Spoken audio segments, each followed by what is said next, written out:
It's raining mice in Australia, literally, and I'm not making this up or reading it out from a Murakami. Millions of mice have infested Australia and they're everywhere. Houses, garages, water tanks, under the beds. Mice are also crawling into beds and biting people.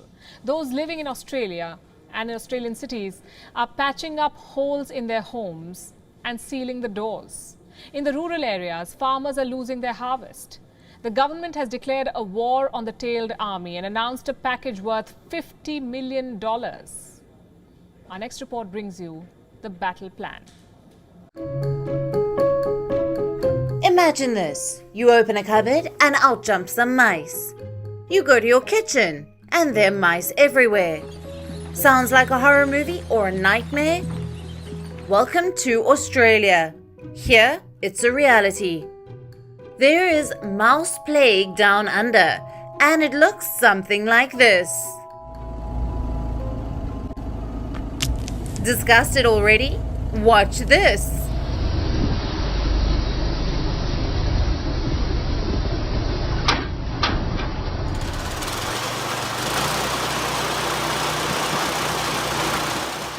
It's raining mice, quite literally.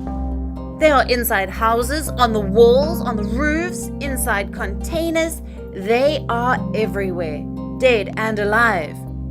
How do you sleep in a situation like this? You don't, says Australian farmer Cody Brady. Yeah, I don't sleep because I'm paranoid. You know, you can hear them in your walls and your roof, and just your social and emotional well-being is shot, and you're absolutely buggered. What triggered this mice apocalypse? To answer that, we must rewind to 2020, a year most of us would rather forget. But for Australian farmers, it was a good year, a year of rain. It rained more than the 2 previous years combined.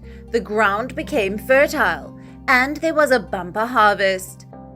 But no one saw the mice coming. The rain brought them by creating an ideal condition for the little rodents. Once they had a sizable army, the mice went straight for the harvest. The wheat, the barley, they infested it all. They also attacked hotels, food marts and bakeries, childcare centers, and made no exception for old age homes.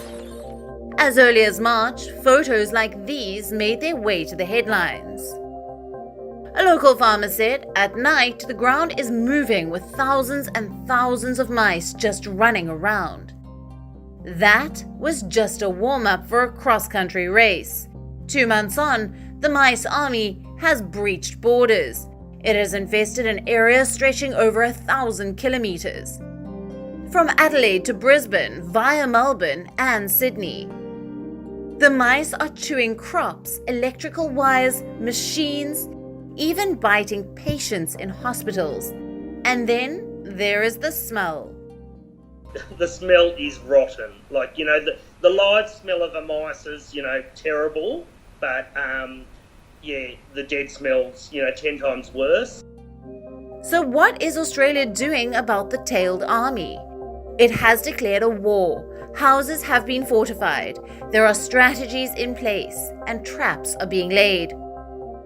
Australian authorities have announced a mouse plague package worth $50 million. The money will be used to bait and poison the mice army. People living in cities have been told to use steel wool to patch up holes in their homes. Also seal their doors. So my house is absolutely sealed, like a submarine. I've got rubber around my doorways and underneath. I've got about 15 bait stations, and I spend at least an hour every morning and every night picking up dead mice, But how many of these creatures do you kill? If one pair of mice manages to get away, by the end of the season, you will have 250 others. Australia knows this. It is no stranger to plagues. Mice have terrorized the country through the 80s, 90s, and as recently as 2011. But some farmers say this is the worst they have seen. Pledging our support for Australia. Bureau Report. WION. World is One. WION is now available in your country. Download the app now and get all the news on the move.